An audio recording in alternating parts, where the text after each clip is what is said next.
बहालत इहराम शिकार करने का क्या हुक्म फ़ुक़हा ने नक़ल किया है। चनांचे हालत इहराम में शिकार क्यों हराम है।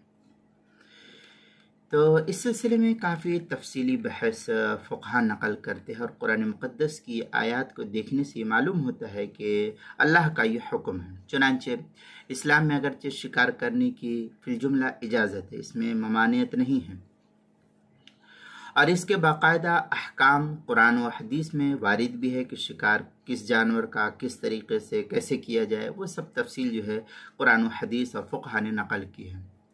लेकिन इसमें ये हुक्म अपनी जगह हकीकत पर है, मबनी है कि जिस शख्स को शिकार का बहुत ज़्यादा शौक़ होता है फिर वो अपने वाजिबी कामों से भी आमतौर पर गाफिल हो जाता है और बसा औक़ात शिकार की धुन में अपने आप ही को खुद वो भूल जाता है।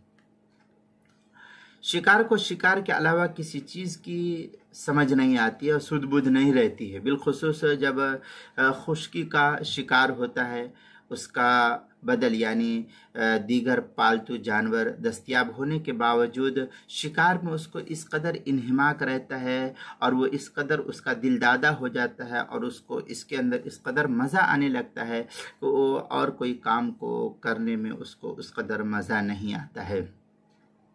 लिहाजा इस कदर उसके लिए इन्हिमाक ज़रूरी हो जाता है कि और दीगर काम में उसके लिए वो शिकार जो है खलल साबित कर देता है।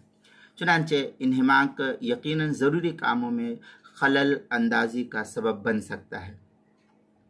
इसलिए शरीयत में इहराम बांधने के बाद खुश्की के शिकार को ममनू करार दिया गया है। खुश्की यानी जो ज़मीनी जानवर है उसके जानवरों को शिकार करने की ममानियत करार दी गई है, क्योंकि इसमें मशगूलियत सफ़र हज के मुबारक और मुक़द्दस सफ़र यानी सिर्फ़ और सिर्फ अल्लाह ताला की याद में ये शिकार इंसान के लिए रुकावट बन सकता है। अलबत्ता समुद्री शिकार जैसे मछली है, तो समुद्री शिकार यानी मछली के शिकार करने और उसके पकड़ने की ज़रूरतन फ़ुक़हा ने इजाज़त दी है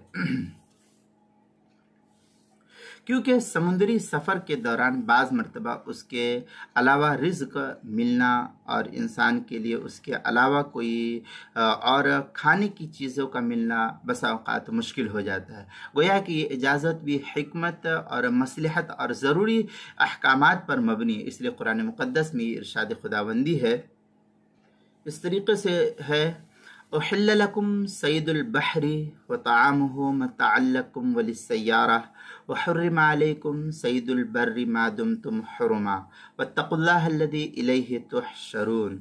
सूरह माइदा की आयत है, आयत नंबर 96, जिसका तर्जुमा है, तुम्हारे लिए दरिया का शिकार और उसका खाना हलाल करार दिया है तुम्हारे और सब मुसाफिरों के फ़ायदे के वास्ते, और तुम पर जंगल का शिकार हराम कर दिया गया है जब तक तुम इहराम में रहो, और अल्लाह ताला से डरते रहो जिसके पास तुम जमा हो गए।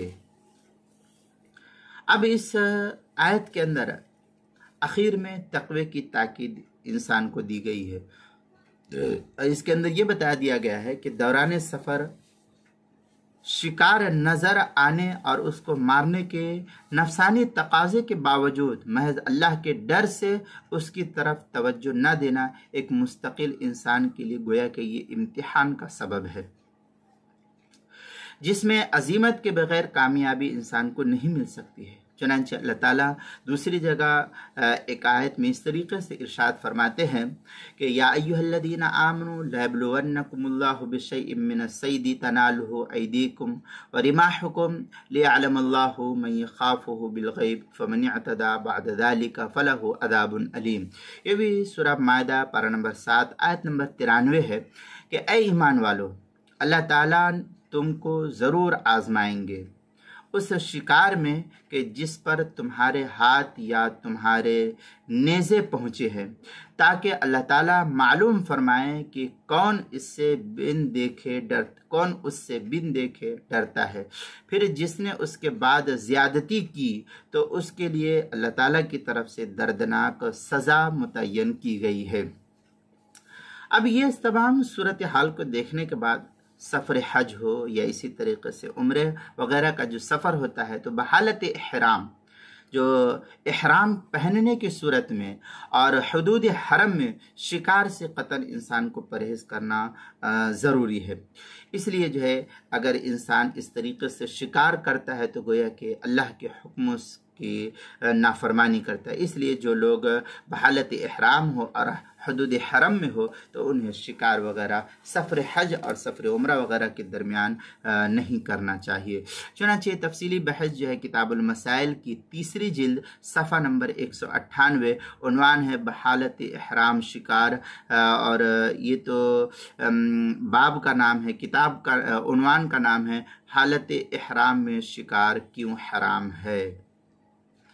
सफ़ा नंबर 198 जिल्द नंबर 3 पर नकल किया गया है।